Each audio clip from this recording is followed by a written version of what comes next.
need to start today's video by saying I have received both Pfizer shots and I think you should get the shots, especially if you're in a high-risk group like the immunocompromised, elderly, or you're just fat as fuck.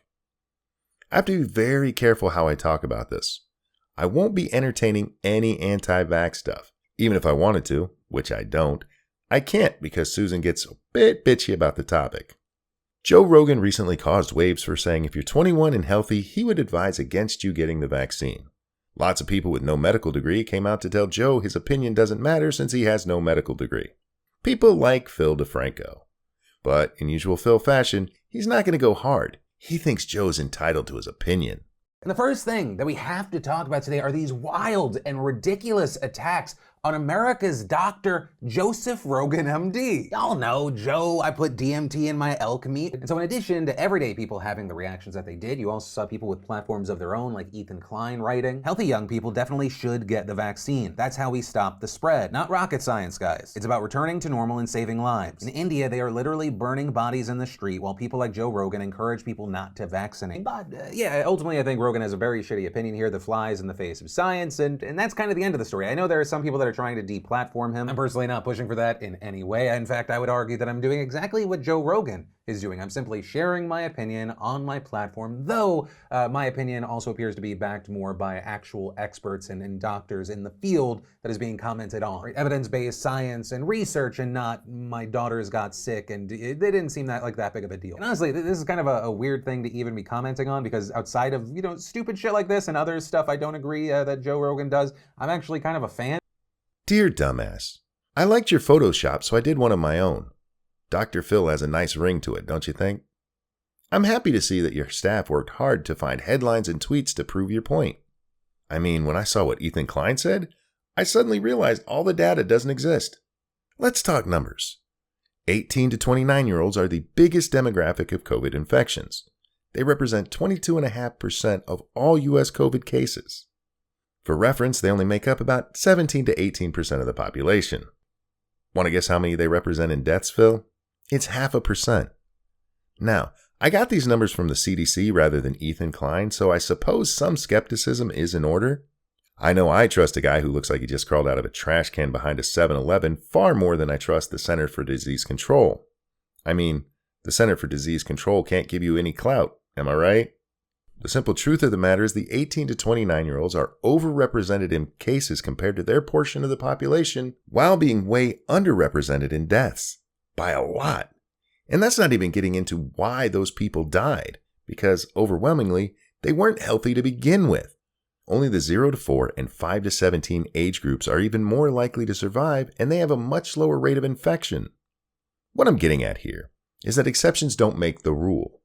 No matter what crazy headlines you're able to pull up, if you're going to go by the actual science and not the magical terror gnome who keeps telling you about the monsters under your bed, the numbers just don't lie. Rogan's point was that a healthy 21-year-old just isn't at a lot of risk. As for the other argument, the selfish bullshit, let's see what the magical terror gnome has to say since he's the one you sourced. We actually saw the likes of Dr. Anthony Fauci responding to Rogan with him hearing that quote and saying, well, that's incorrect, Savannah. And the reason why is that you're talking about yourself in a vacuum then. You're worried about yourself getting infected and likelihood that you're not going to get any symptoms. But you can get infected and will get infected if you put yourself at risk. And even if you don't have any symptoms, you're propagating the outbreak because it is likely that you, even if you have no symptoms, that you may inadvertently and innocently then infect someone else who might infect someone who really could have a problem with a severe outcome. You're selfish not to get the vaccine because you could put others at risk. How can I put this? Are you fucking stupid? I know it's what you're being told, but think. If grandma's had the vaccine, how in the ever-loving hell would someone be putting her at risk by not getting one themselves? By that reasoning, the vaccine is meaningless. If grandma's no more safer with the vaccine than being in a Cuomo nursing home, what's the vaccine for? How do you not get that this is the real anti-vax shit? What you're telling people is that the vaccine doesn't work, and that's why they still need a mask, and they need to social distance, and they need to worry about other people who don't get the shot. If they still have to do all of that, why bother with the vaccine at all? Is there a chance you could get COVID when you've been vaccinated? Maybe. If we're being truthful, the science is still out on that. There's a lot of fearmongers out there chanting that it could happen, but very little evidence to back it up. And even if it really is the case that you can still get it with the vaccine, nothing we're going to do is going to stop it anyway. All you're doing is giving people every reason not to get the damn shot. How are you missing this?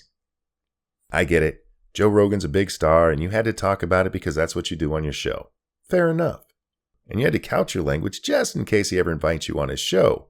You went as hard as you could while hiding behind the words of medical experts like Ethan Klein. But if you're going to talk about big boy topics, go to the source. Don't take Fauci's word for it. Look up the damn data. It's not that hard to find. And for the love of fuck, stop giving people reasons not to get vaccinated if your goal is to have them get vaccinated. It's really fucking stupid. Sincerely, Monkey. P.S. I have some magical Fauci beans guaranteed to keep COVID away if you're interested. Only $25,000 each. DMs are open. Hit me up. All the best. Guys, that's going to wrap up this one. I'm the Ranting Monkey. Thank you so much for watching, and I'll see you next time. And the first thing that we have to talk about today are these wild and ridiculous attacks on America's Dr. Joseph Rogan, MD. Your life makes me sad.